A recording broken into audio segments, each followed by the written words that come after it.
Dad was very kind to me, his daughter, but he loved alcohol and gambling, which caused Mom a lot of trouble.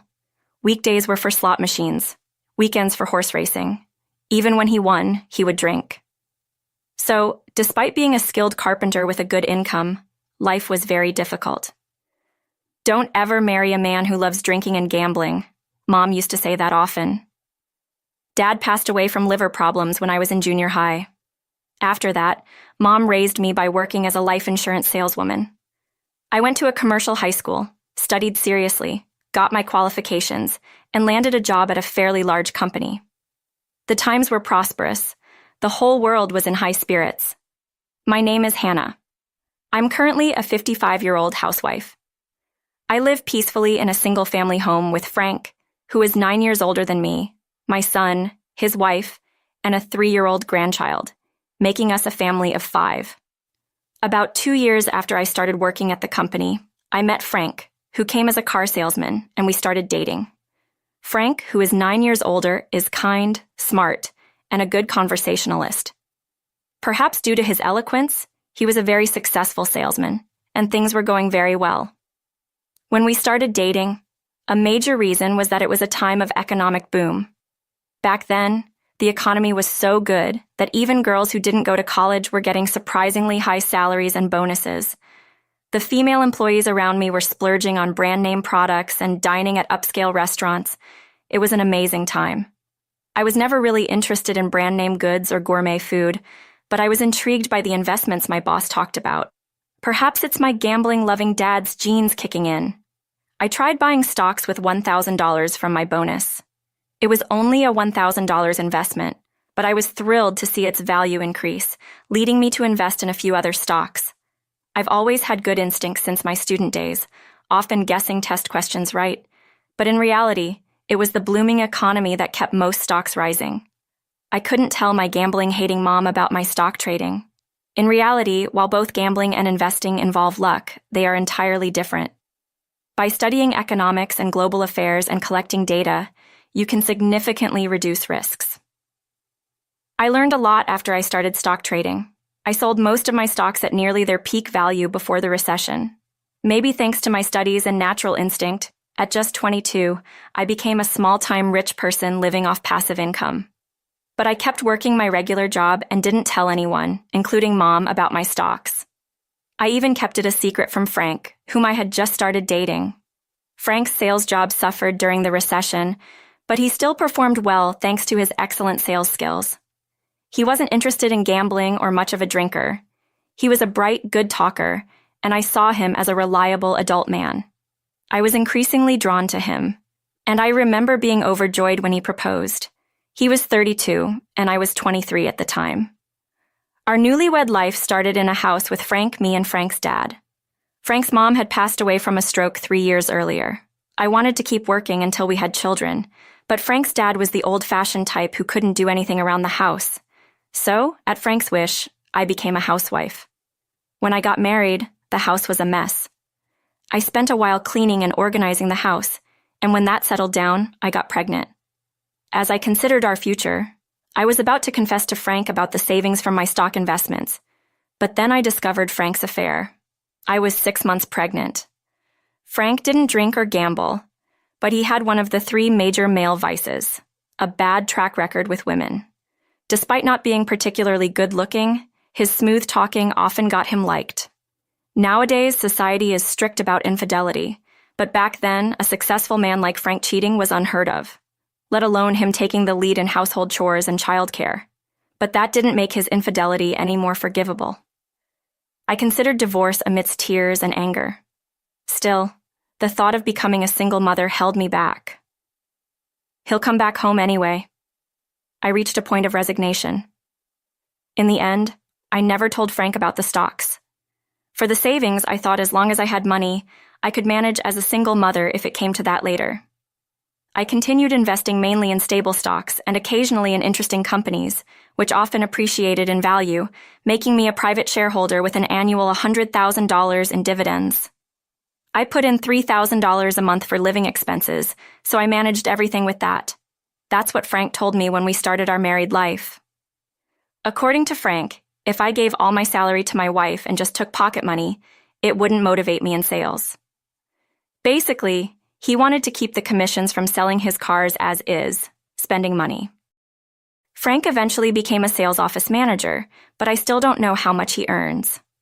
At the time, I agreed with Frank's reasoning and was fine with him contributing that much for living expenses. In fact, Frank worked hard. Sales became tougher after the recession, but he still maintained the top sales in the office. He boldly used his extra income for his affairs. If my wife managed my salary, I wouldn't be able to spend money freely. Frank talked about sales motivation, but he really wanted free money for his affairs. Looking back, it's clear now, but by the time I realized it, it was too late to change anything. Our son Nicholas was adorable, and Frank loved him, but Frank's infidelity didn't stop. We lived days that weren't too unhappy. Every family has its issues, doesn't it? When I met with my girlfriends, we all shared similar stories. Inside, thinking back, the hardest years might have been when Nicholas was in 3rd grade, and my father-in-law developed dementia, leading to years of caregiving and parenting. After father-in-law passed away, and Nicholas finished his high school entrance exams, our life finally settled down. Then my mom passed away. I never got to tell her about my stocks or savings. I had planned to tell her once things calmed down and take her on an overseas trip. Life passes faster than you think, and delaying problems only leads to regret. Mom, I'm sorry I couldn't show my gratitude enough. I still apologized to her at her grave. Mom and I both didn't have a good eye for men. Excuses like business trips or company outings to avoid coming home seemed unlikely for a sales manager nearing 60 to have so many trips. He used similar excuses when he frequently cheated in the past, so I caught on quickly. Are you cheating again? When I asked, he tried to brush it off with a vague lie, just like old times. You're past 60 with grandchildren? Isn't it time to stop? I said, more in disappointment than anger, which seemed to hit a nerve. Enough. It's not an affair. I'm serious this time. I think this is my last love, he defiantly confessed. Something unbelievable. Serious love, not just an affair. This was shockingly hurtful.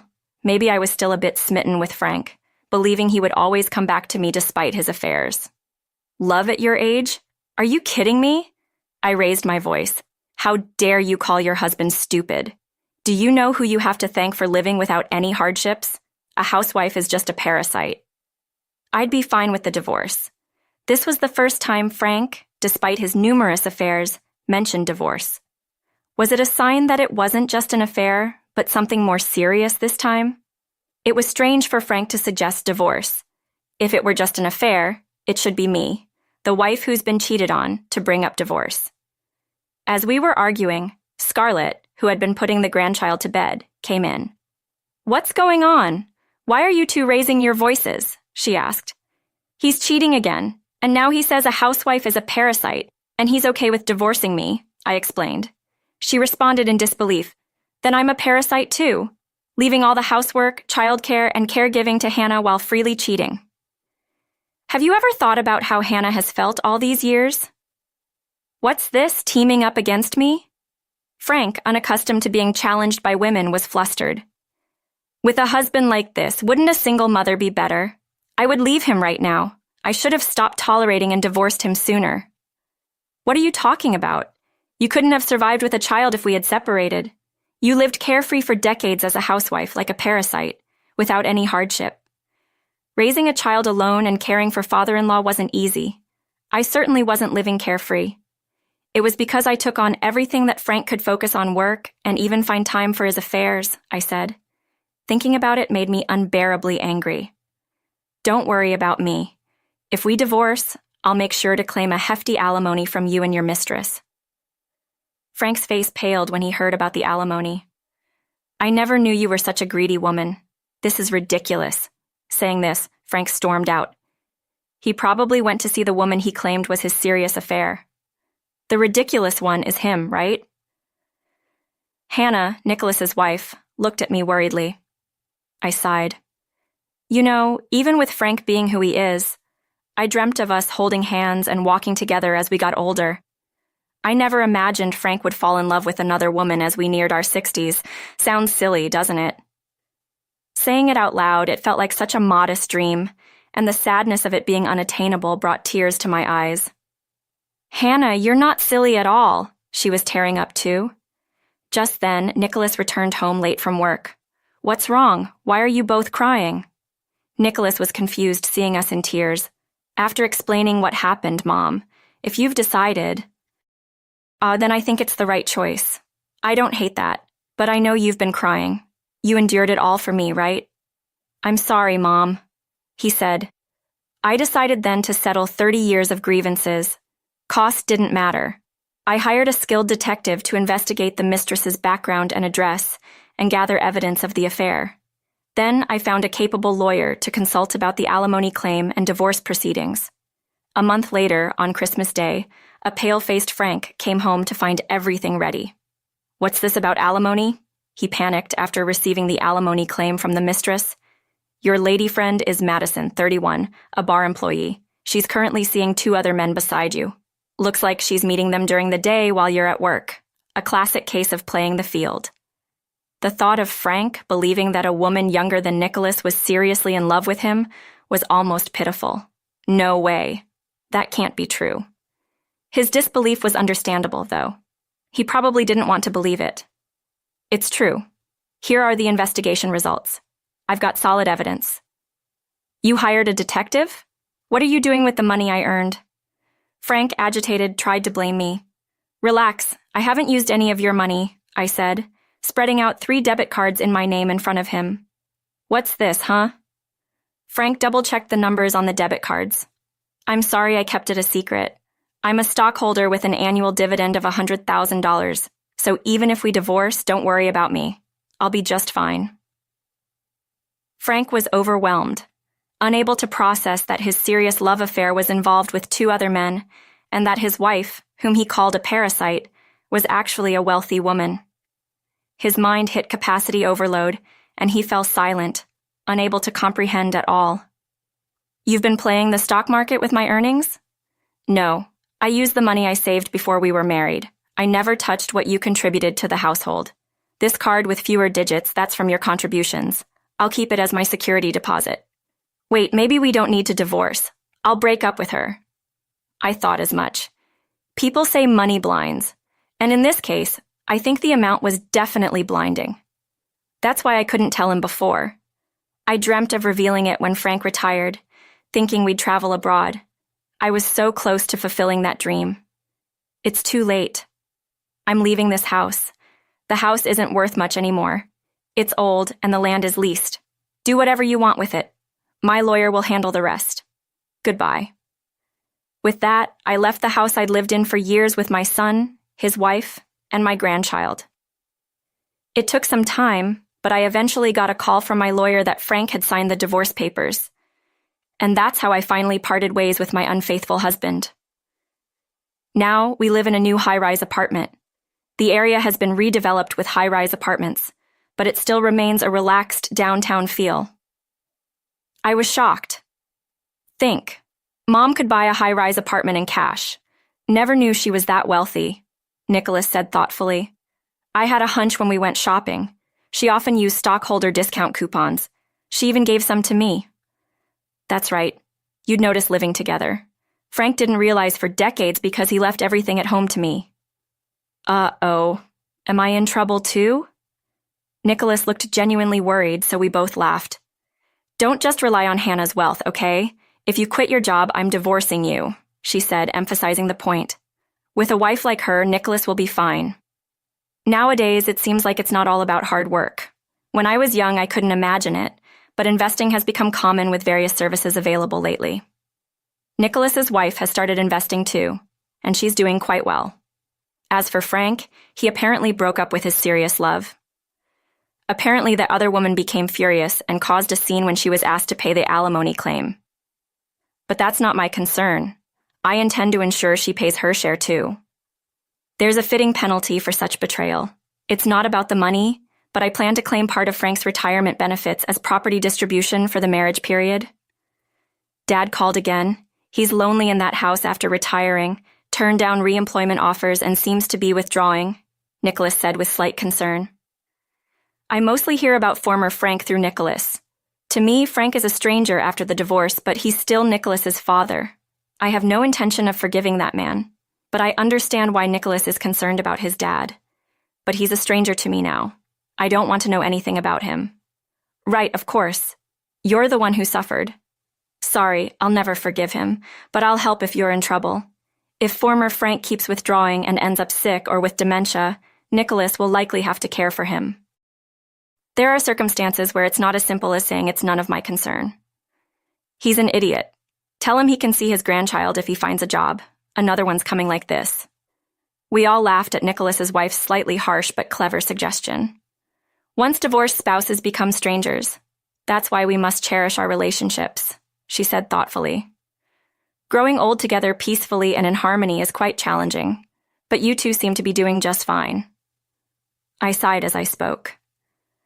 I wondered how many couples actually manage to have such a golden age.